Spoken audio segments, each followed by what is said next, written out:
Hey guys, today's episode of the Android Guy Weekly is coming to you a day later than it normally would. The reason for that was a family emergency. Now, I'm not going to tell you all the details about what happened, but I would like to share some things that I learned about how technology can help what I wish I would have done to be more prepared with my Android-powered smartphone. Let's go take a look.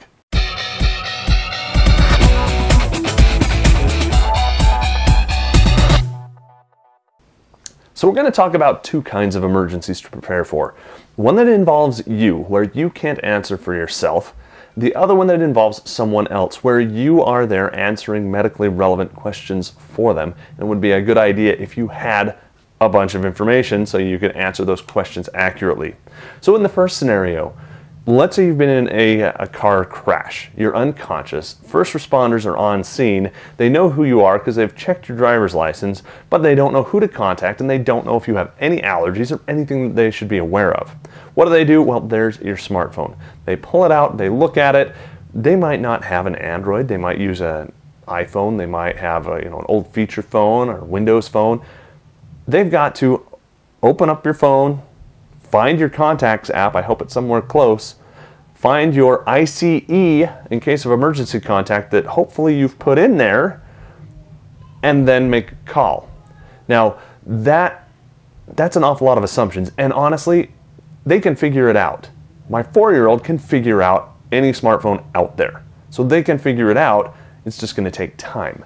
Time that they could spend giving attention to you or treating you in a manner that was more consistent with what you needed. For example, they might not know that you're allergic to penicillin until they find that person, call them, get a response back that you're allergic to penicillin. Not a good situation. There's another problem with that. In addition to the difficulty in finding it with all the different ecosystems of phones out there today, I've got a lock screen on my phone. Unless they know my code, they can't even get into my contacts to find me in case of emergency. Do you have a lock screen? And did you consider that? If you do, or even if you haven't, here's what I'd recommend. On Android-powered devices, and this I'm showing you with Ice Cream Sandwich, on your lock screen, you can go in and set up owner information. It's under security, and you can put in your owner information. Now, it doesn't have to be owner information. It can be anything you want. It can be the Declaration of Independence. I don't think you have enough characters for that, but it can be anything. In this case, I put in a person's name, their relation to me, a phone number where they can be contacted, and a list of my allergies. Now, this wasn't specific to me, this was just for an example, but you can see where I'm going with that. Without even having to know how to use my phone, they turn it on, they see my lock screen, they know all that information right there, no problem. Your phone probably has something similar that you can use to help speed up the process of knowing about any allergies or any medical conditions they should know about and contacting someone who can speak for you while you're incapacitated. So there's that part. The next part, and this is what happened to us. We had a family member who's an older gentleman, and he had a medical emergency in the middle of the night. And we were in the emergency room all day long. All day long. He's okay and stable now, but it was a little bit scary. What it was good that we had was my wife had her Android-powered phone. It was a Galaxy Nexus with her. And when the nurses were asking, what medications does he take? Well, in this case, this particular individual, because of some health history in the past, takes literally dozens. Yeah, over 30 medications that they need to know about before they start putting an IV drip with medication and whatnot into him. They need to know if anything is going to counteract or interact adversely with what this individual is taking. Well, luckily, my mother-in-law had a piece of paper in her purse that had this information on it, but it was several months out of date and inaccurate. My wife, on the other hand, had an up-to-date list on her phone. See, she's the one that keeps this list, and she sends a copy over, and my mother-in-law prints it out and puts it in her purse. Well, in this case, she had an old copy in her purse, but my wife had this up-to-date copy on her phone. She was able to pull her phone out. She had it stored in an email. Not a good idea, and I'll get to why. And she was able to say, no, that's wrong. This many milligrams, this many times a day. Worked out great. He also has had a significant medical history. heart problems and whatnot. A defibrillator's been implanted in his chest. He's got multiple stents, gastrointestinal issues. Doctors need to know this before they start treating. You know, if his heart were to stop then and they were to put paddles on him, that would be bad if they didn't know about his defibrillator that was implanted. Be doing two things. It's doing the job, they're doing the job, problems. So she has a list of all of his major medical procedures, operations, and complications that he's had in the past, going back for decades. Again, in an email. Not a problem, but it's better than nothing. It was there, it was readily available. She could read it back to the nurse put it into the computer. Everything was fine, everything was happy. Some complications were potentially avoided. But what if this would have happened out in the middle of nowhere where data coverage was very, very spotty or non-existent?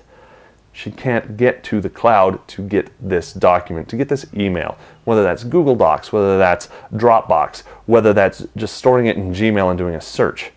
Okay, even if you have very slow, but you still have data connection, it's just very slow, doing a search and finding that email is going to take a long time. That might be time you don't have. Save this as a PDF or as some other kind of text document local to the device so you can refer to it whenever, with or without data coverage. Okay, so that's my software tips for you. Hardware tips. She was on the phone all day, calling relatives, contacting people, contacting doctors, yada, yada, yada. She has an extended battery for her Galaxy Nexus. Luckily, she did. When I got there, she was down to 12%. If she hadn't had that extended battery, she would have been dead. Well, the phone would have been dead. Probably a poor choice of words in this context. But I was able to get there with a charger. So one, extended battery, a good investment if your phone will allow it. Second, carry a charger with you. Guys, if you carry a bag, put it in your bag. If not, put it in your car. Ladies, if you carry a purse, put it in your purse. If not, put it in your car. Someplace where you've got a spare charger so you can plug in when needed. Okay, last topic. A lot of hospitals say no cell phones allowed. You know what? That's fine. Airplane mode. Just go into airplane mode, say pink, and there you go. I'm on airplane mode.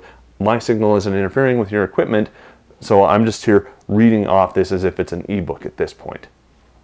Most administrators are going to be just fine with that. Then when you need to make and receive phone calls, you can step outside, exit airplane mode, and make those phone calls, get those emails, send those texts, anything that you need right there. Okay, so I apologize for having the episode out a day late. Couldn't be avoided in this case, and I learned an awful lot from it, and hopefully you learned something from my experience so you'll be better prepared in the unfortunate event that this might happen to you or someone that you know and love. Again, I hope not, but if you're prepared, it'll be a much better experience for you, and hopefully it will turn out better than it would otherwise. Kind of a somber episode today. I apologize for that. If you have other tips in this type of situation, please let us know in the comments. Again, this episode is all about you guys. The conversation starts with you. So keep it up. Let us know in the comments. If you like hearing this kind of information, please give the video a big thumbs up. Head over to Pocketnow.com to read the associated article and keep up to date on other news and tips as well.